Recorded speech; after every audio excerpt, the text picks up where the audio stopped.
I can absolutely guarantee you're going to win using this lane duo with your partner, and you're going to have so much fun in the process doing it. Now, as you saw at the start, you probably pause, you've got the Sylveon and the Slowbro build there. The Slowbro wants to have the special attacking specs. Is it optimal? No. But it helps that Slowbro get online earlier, while your Eevee can evolve to become a Sylveon earlier. You want to get your level 4 power spikes as soon as possible, so encouraging yourself to get an earlier power spike is amazing. And so here we've both got our level 4, and we know Azumarill crits 1v1, so we're just diving that thing. And then we can see his laning partner is here, we both have power spikes, we've got mobility, we've got health, so we're really just able to almost take every scrap of the farm straight away. Again, his laning partner comes back down. We're not even farming at this point, okay? All we're doing is attacking them, so they're not going to be able to farm. And because we're getting some kills early here, it's allowing the Slowbro to get its stacks in. Now, I'm only scoring there because it's absolutely free. Now, if we have a look at this little Dragapult here, we want to draw him in. He's desperate for some experience, and so we're just slightly attacking the bees. As soon as he comes off his goal, we're not interested in the bees anymore. Our goal at this stage is we're not getting greedy, we're just suffocating them from getting the farm. Again, you can see this Azzy, he's probably trying to stack too. So again, I'm not interested in the Indeedee, I'm interested in doing damage.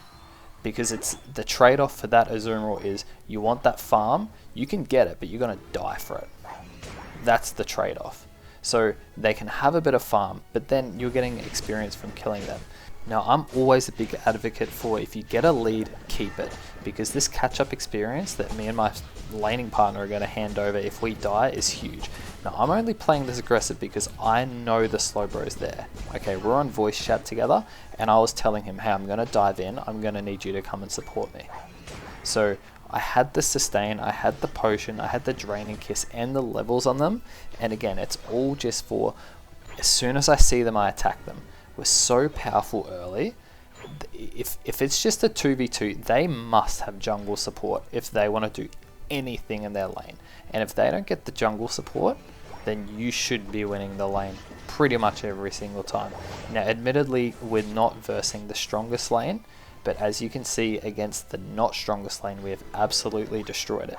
Now, in this bottom lane here, we are looking to we're either looking to not break the goal at all and just farm and not let them have any farm, or we're looking to try and get a little bit of an overcap. So the goal's left on 4, Slowbro's got a 30 to put in, and so we just went, okay, no, let's go help our team up top because we're strong early, let's break that goal. That way we're not giving all this experience if they want to stay in the bottom lane, they're just stuck to their 3 Indeedees.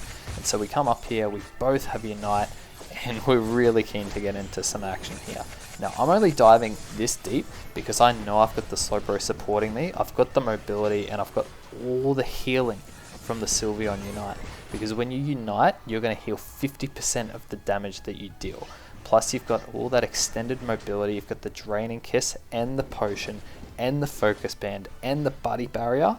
So when you dive in, you are super tanky. And especially when you're hitting a special attacker, that Mystical Fire is debuffing their special attack. Slowbro's Scold is debuffing their attack.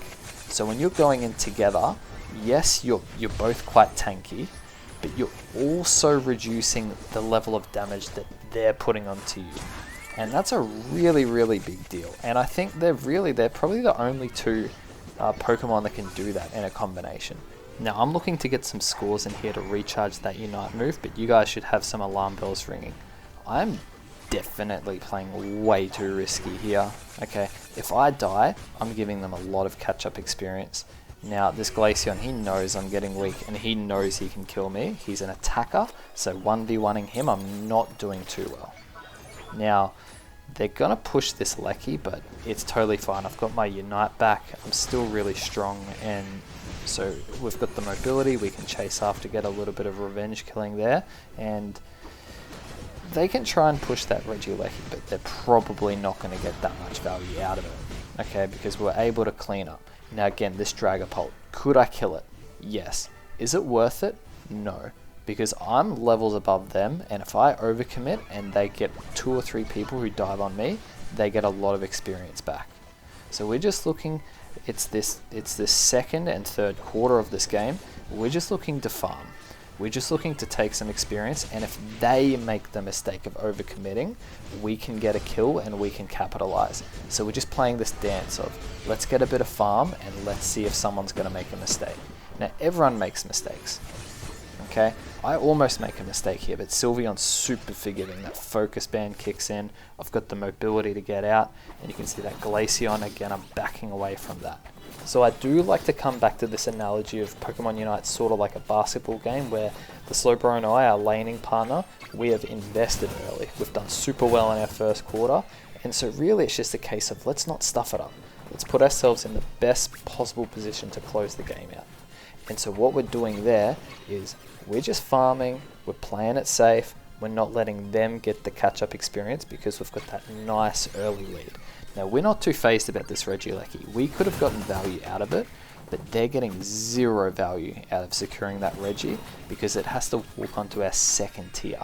And with the time remaining, it's just not, it's too long a time to get value out of it. If it was right on 2 minutes, amazing. Now here, I'm scoring the 50, but I thought someone would pop out. Okay, I was actually really hoping someone would pop out because I just wanted to get a little bit of a fight happening early. So here we are at this Ray Pit. Now my first thought when I look at this map is I'm in a bit of a tricky spot here. The Cinderace is doing a bit of vision.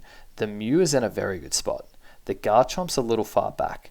I'm a little worried their team might come in to where that red box was, but I'm ideally looking to, I'm on the voice call. I want to get that fight happening in that yellow circle. So I want to come down. You can see I kind of pivot, but I do that quick check. I pivot down, and I can see there's a little bit of a fight that's going to happen here. Now Sylveon has got the sustain. You can see the Cinderace is providing vision. The Mew's doing a stack of damage from the back line, and I've been able to proc my Unite move. I've got that mobility with the Mystical Fire. I've got so much healing between the Focus Band and the Buddy Barrier, and the Mew comes to support, which is amazing.